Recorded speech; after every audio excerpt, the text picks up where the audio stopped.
In fact, this is the first recession in Australia's history where profits increased during a recession. In every other recession, as you'd imagine, profits should drop. They should go negative. But over 2020, profits increased by 15%. And the reason for that is largely because of very large handouts to business and also JobKeeper and the way it was paid. So if JobKeeper was overpaid, that basically flowed into firms' profit and they became more profitable. One for Mum, one for Dad, and one for the country. And there has never been a more exciting time to be an Australian. Budgets are about choices, Fran, and you show what you value through the choices you make. Dead, buried, cremated. This is coal. Don't be afraid. Don't be scared. Won't hurt. Australia's basically done for. We'll just end up being a third-rate economy. A banana republic. How good is Australia? Just follow the money. G'day and welcome to Follow the Money, the Australia Institute's podcast demystifying the big economic issues in Australia and putting them in plain English. I'm Ebony Bennett, Deputy Director at the Institute, and today we're going to be talking about the federal budget, or as we here at the Australia Institute call it, Economists' Christmas. Thank you, Mr Speaker. I present the Appropriation Bill number 1. This year's budget and last year's budget have been a bit different for the coalition government. Gone is the obsession with a surplus, or indeed the obsession with reducing the debt and deficit, as Treasurer Josh Frydenberg delivered a budget with big debt and big spending. But, as long-time listeners will know, it's not just the size of the spending, but the shape that matters too. So how does this federal budget stack up this year? For a deep dive into the budget papers, I'm joined by our senior economist, Matt Grudnoff. G'day, Ebony. Thanks for joining us, Matt. I know this is your favourite time every year. What is it that you love about budgets? Oh, I just love budgets. And the reason I love budgets is it is the one time of year when you get to cut through all of the spin. So politicians love to tell you that what you think is important to them if they think it will help you vote for them. And this is the one time when they can't just say everything's important to us. They have to allocate dollar votes to what they think is important. What the budget shows us is what they think is important. They might tell you endlessly that what's important to you is important, but if they didn't fund it in the budget, what they're actually saying is it's not really important to me. So the budget is a great time to cut through all of the polywaffle, all of the spin, and get to what the government's real priorities are. Nice. Stimulate the economy by spending big on a range of social services, tax breaks. Big spending coalition has baked in deficits as far as the eye can see. Real big spending budget from the Treasurer Josh Frydenberg. Throwing $500 billion over the next few years at the economy. They've abandoned their debt and deficits rhetoric. Spending a lot of money makes you a lot of friends. The Prime Minister certainly bought a few tonight. So, Matt, a lot of the headlines have talked about this being a big spending budget. Is that your analysis? Well, certainly the government spent a lot of money, and gone are the days when we had the big scare campaigns about debt and deficit. The government has finally joined the rest of us. You know, all of the economists, all of the people out there who understood that the debt and deficit wasn't a problem. It was never a problem, and it's not a problem now. And hopefully, just hopefully, this new conversion that they've discovered will last longer than the next election, and they won't revert back to this scare campaign about debt and deficit. Yes, the big ticket items were things like aged care. There was a few other really big ones in there. But overall, it's much more public spending than we would normally see from a coalition budget. Would that be accurate? Yeah, exactly right. So the government has basically targeted its spending at some areas that have been neglected for a long time. And we know they've been neglected for a long time because a lot of them have had royal commissions attached to them. They've been that neglected. So things like aged care, disability care. We've had a lot of money on gender equality stuff, which has been really important and long overdue, on mental health. These are the kind of areas where this stuff has just been festering for so long that the government really couldn't do anything else but face them and try and solve some of these problems. Yeah, so let's start with gender inequality. And tonight we invest a further $1.1 billion in women's safety. In this budget, we are making a further and targeted $1.7 billion investment in childcare, giving more parents, especially women, the choice to take on extra work. It still shows the blokes in Cabinet still don't get it that parenting and childcare is a whole of society issue. It is not a women's issue. Do you honestly think the Morrison government would have had a women's package if it wasn't for the pressure they've been under in the past 3 months? I mean, in last year's budget, we were told that women were lucky because they'd built an extra lane on the highway, on the Barton Highway. That was their women's package. And you tell me the two things aren't linked? Of course they're linked. And the budget papers actually show women's participation is predicted to go down next year. So the government's obviously been in pretty dire straits when it comes to women's issues overall since the beginning of the year. But also last year during the pandemic, we know women were hit the hardest, and the budget that they delivered in October was by many, I think including myself, accused of being a bloke's budget that really heavily invested in male-dominated industries and stuff like that. How different is this budget? Yeah, look, so it's not so much hard hats and high-vis this year. They've certainly focused in on gender inequality. Their focus has been in 3 areas: women's safety, women's health and women's economic issues. It was a big opportunity for them to do some really good things in that area. Unfortunately, almost all of the funding that they put forward, and the funding they put forward has been really good, but it's all temporary. And what I mean by that, so the budget always looks at the next 4 years. They call them the forward estimates. And it gives you how much they're going to fund each year for the next 4 years. Unfortunately, for all the gender equality, or most of the gender equality stuff, it all ends after 4 years. So it looks great in the budget. So we'll fix it. Absolutely. So a great example is women's security. The government is spending almost $1 billion on women's security. That drops to just $2 million in the 5th year. So it falls by 99% the moment the budget kind of ends, if you like. Yeah.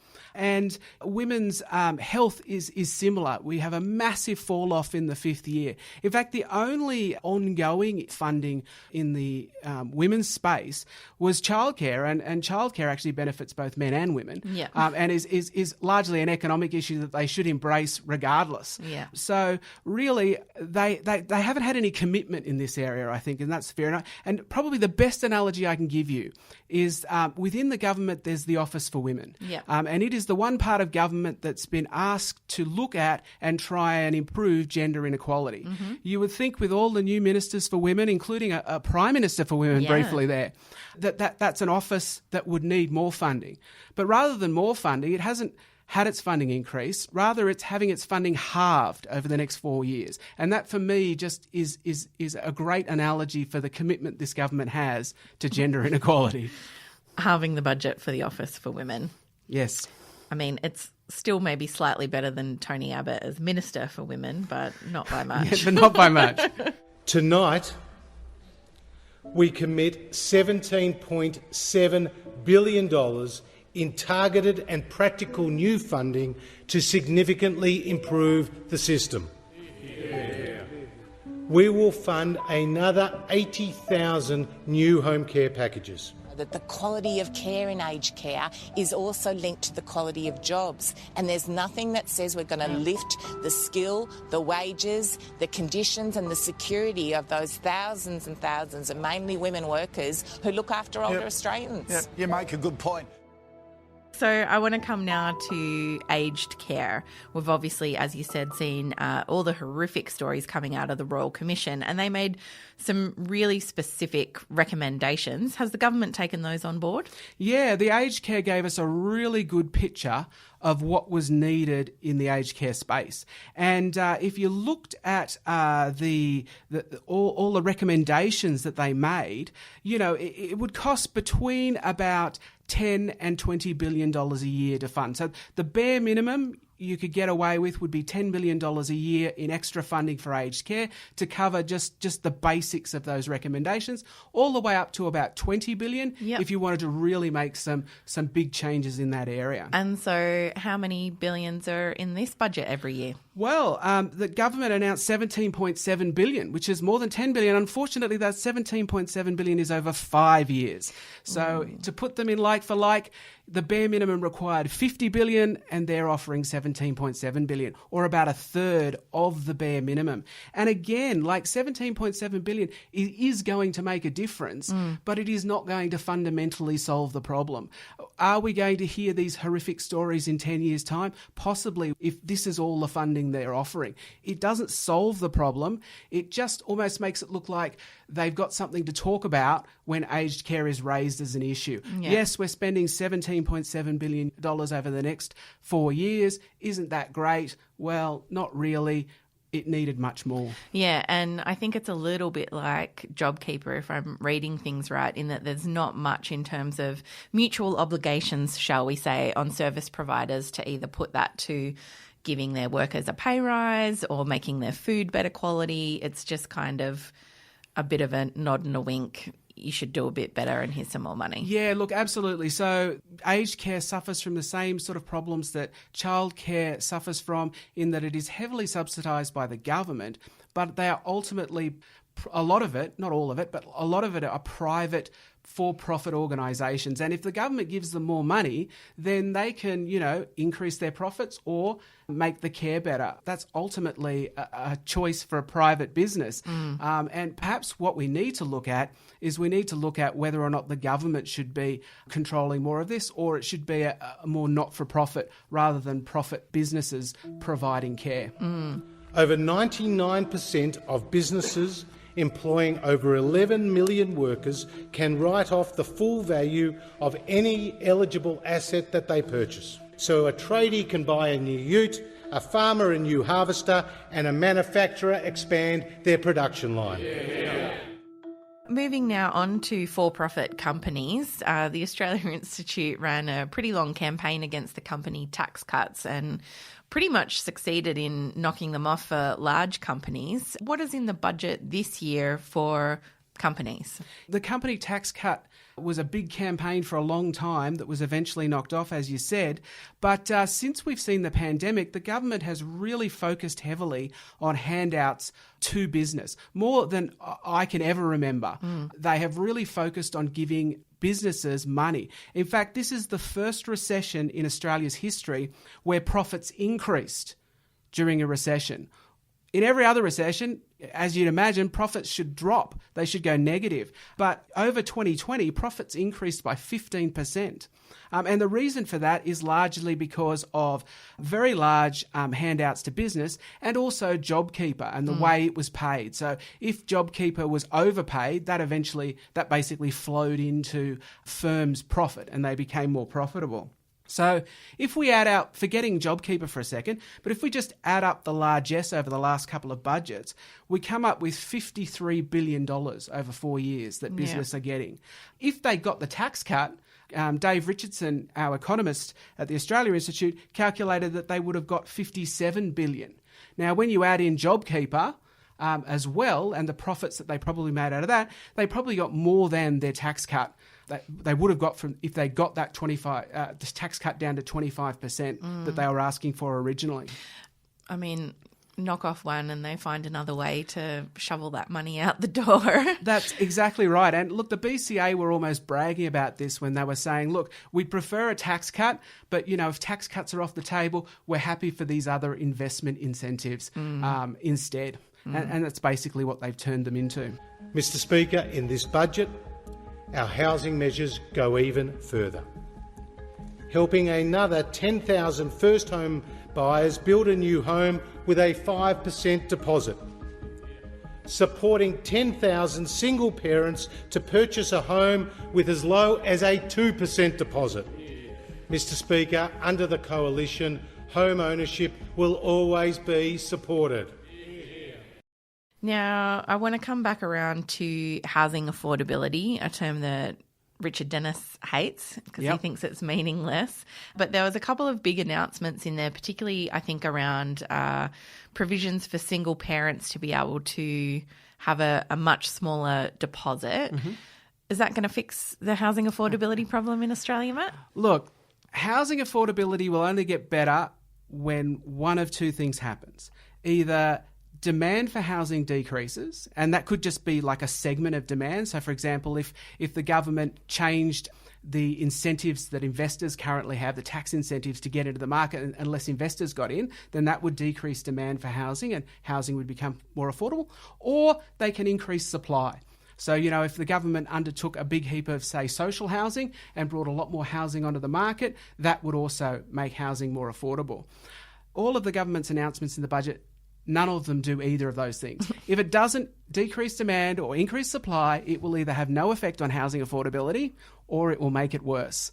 And how will it make it worse? Well, if it increases demand for housing or it decreases supply of housing, that will make it worse. And what the government's got are a bunch of policies that benefit a particular segment, so single parents or first home buyers or something like that, by giving them effectively more money in the auction. And all that does, it doesn't benefit anybody except for people who own houses.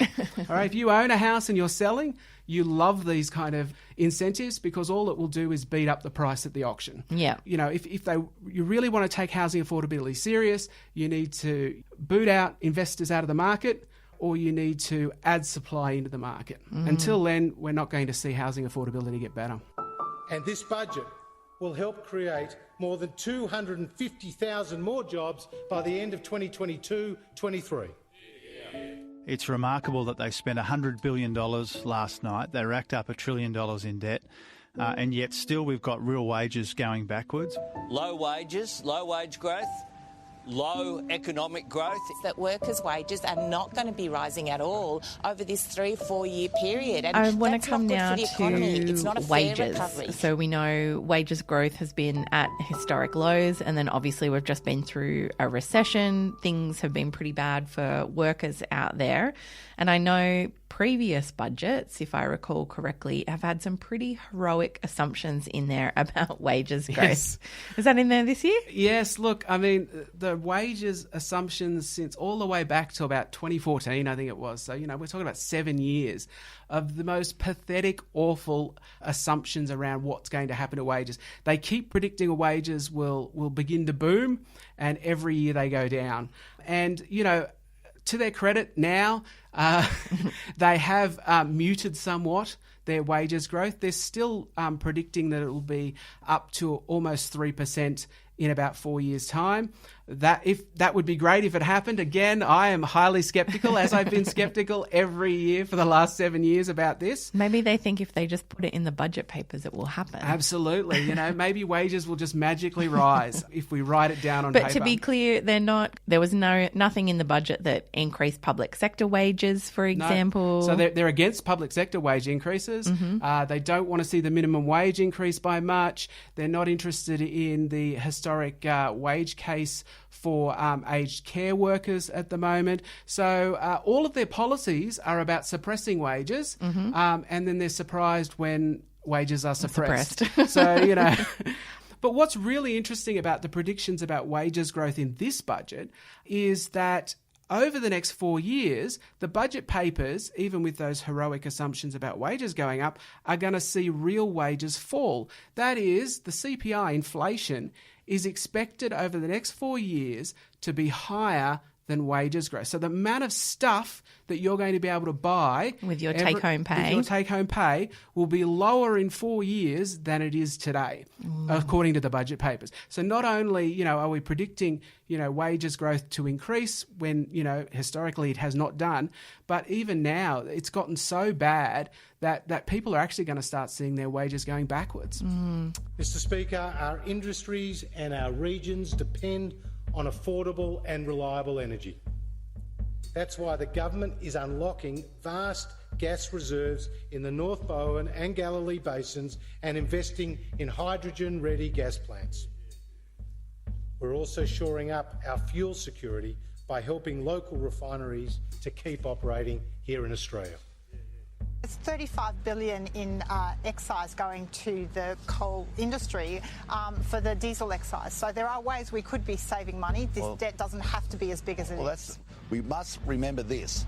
If it wasn't for the iron ore industry, and it wasn't for the coal industry, which these people are trying to kill, and it wasn't for the gas industry, then you wouldn't have had a reduction in your deficit that found the money for your childcare, your aged care. Another bad thing, climate change. Yep.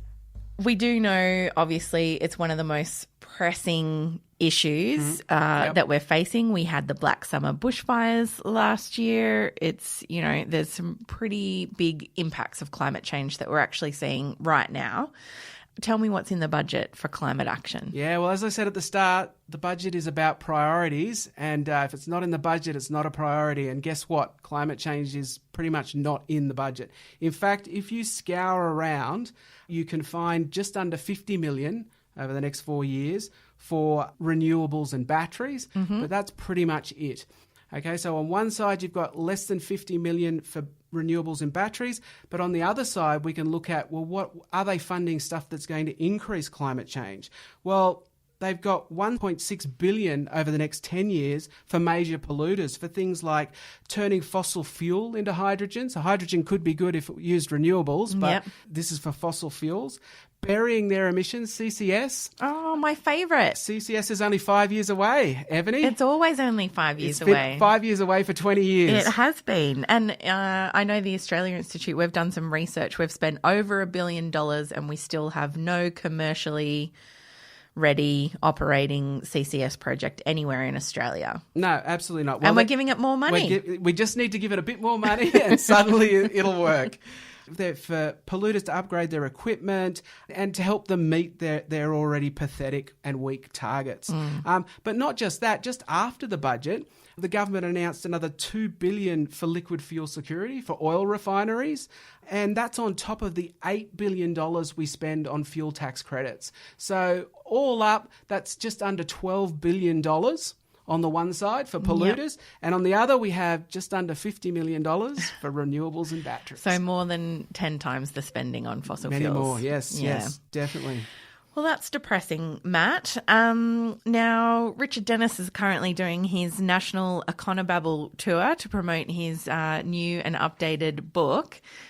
I'm sure there's always terms of Econobabble that, are peppered through a budget. Is there any things like that jumped out at you? Yeah, look, there's one, it's a particular bugbear of mine, record funding. You hear ministers say it all the time. The Morrison government is providing record funding for schools, for hospitals, Medicare, mental health, aged care and disability support. The government is investing record funding in education, brings our record investment in aged care and record funding to guarantee the essential services Australians rely on.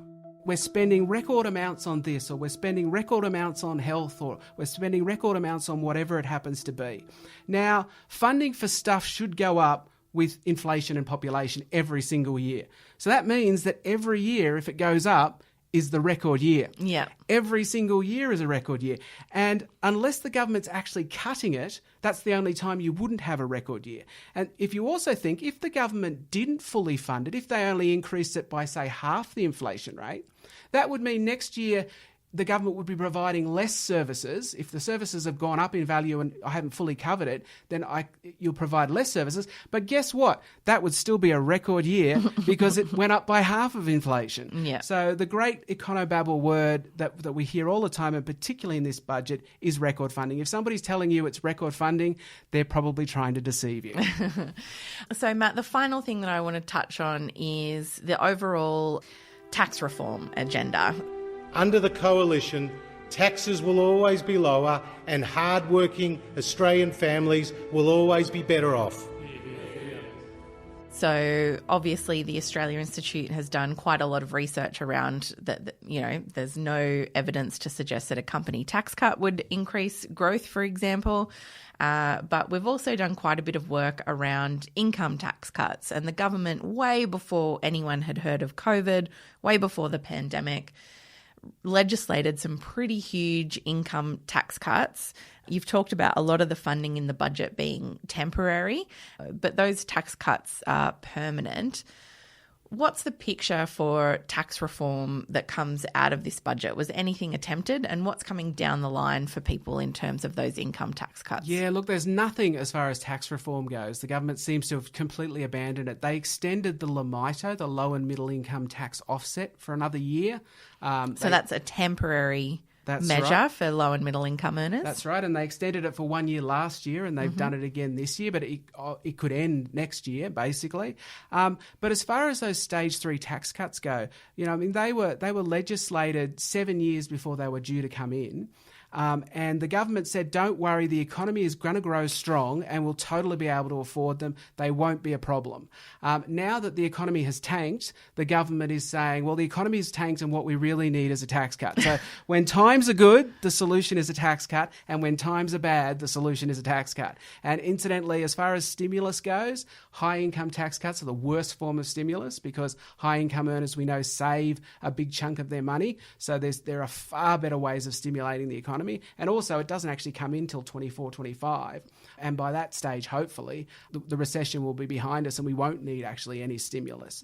But these tax cuts primarily go to high income earners. More than half of them go to the top 10% of taxpayers. More than half just to the top 10%. Just to the top 10% of taxpayers. So if you are on $200,000 a year, you will get over $9,000 a year in tax cuts. Sorry.